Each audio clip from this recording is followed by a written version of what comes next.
બાળ સ્વરૂપ ઘનશ્યામ મહારાજની જય। મિત્રો સાથે જાંબુ ખાધા। જાંબુનાના ઝાડમાં સરસ મજાના કાળા ભમર જાંબુ પાક્યા હતા।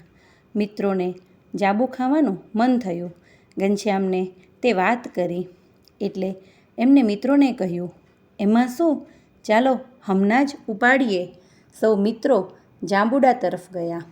નીચે ખરેલા પાકા જાંબુ ખાધા। ભારે મીઠા લાગ્યા એટલે ઘનશ્યામને વેનીરામ જાંબુડા ઉપર ચડીને જાંબુ ખેરવવા લાગ્યા। પ્રાગ ને માધવ નીચેથી જાંબુડા વીણવા લાગ્યા।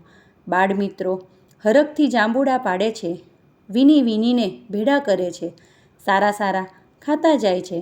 આમ જાંબુની ઉજાણી થઈ રહી છે। એવામાં જાંબુડાનો ધરાર ધની થઈ બેઠેલો માણસ દૂરથી આવતો દેખાયો। એથી નીચે ઊભેલા પ્રાગે ઘનશ્યામને અને વેનીરામને ઉપર શાનથી ઈશારો કરી દીધો કે ભાગો, ઓલો આવે છે। આથી ઘનશ્યામે મિત્રોને કહ્યું, તમે ઝટ જાંબુ લઈને દૂર ભાગી જાઓ, હું પાછળ ચાલ્યો આવું છું। ઘનશ્યામને મનમાં થયું કે જાહેર જનતાના આ જાંબુડાનો આ ખોટી રીતે ધરાર ધની થઈ બેઠેલો છે અને કોઈને અહીં આવવા દેતો નથી, માટે એને આજે થોડુંક ભાન તો જરૂર કરાવી દેવું છે। એલા, કોણ જાંબુડા પાડે છે? ભાગો ઝટ, નહીં તો માર્યા વિના નહીં મૂકું। એમ બૂમો પાડતો એ નજીક આવ્યો એટલે ઘનશ્યામે જાંબુડા ઉપરથી ઉતરતા કહ્યું, અમે તો નીચેથી તેમ થોડા ઉપરથી ઉતારીને જાંબુ ખાધા છે, પણ બીજું કાંઈ પણ આંબાને નુકસાન નથી કર્યું। એ તો ઠીક, પણ તમે અહીં આવ્યા કોને પૂછીને, એ તો કહો। પૂછે કોને? અહીં કોઈ હોય તો પૂછીએ ને।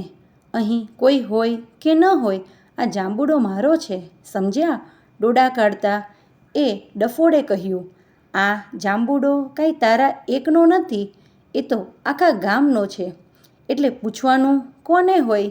ઘનશ્યામે ખુલાસો કરતા કહ્યું, એય આખા ગામવાળી ભાગ, નહીં તો આ ભાડ્યો છે।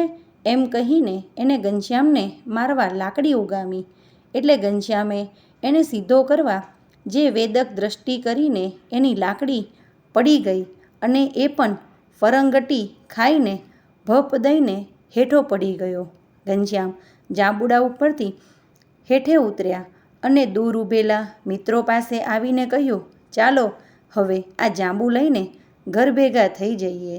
બાળ સ્વરૂપ ઘનશ્યામ મહારાજની જય।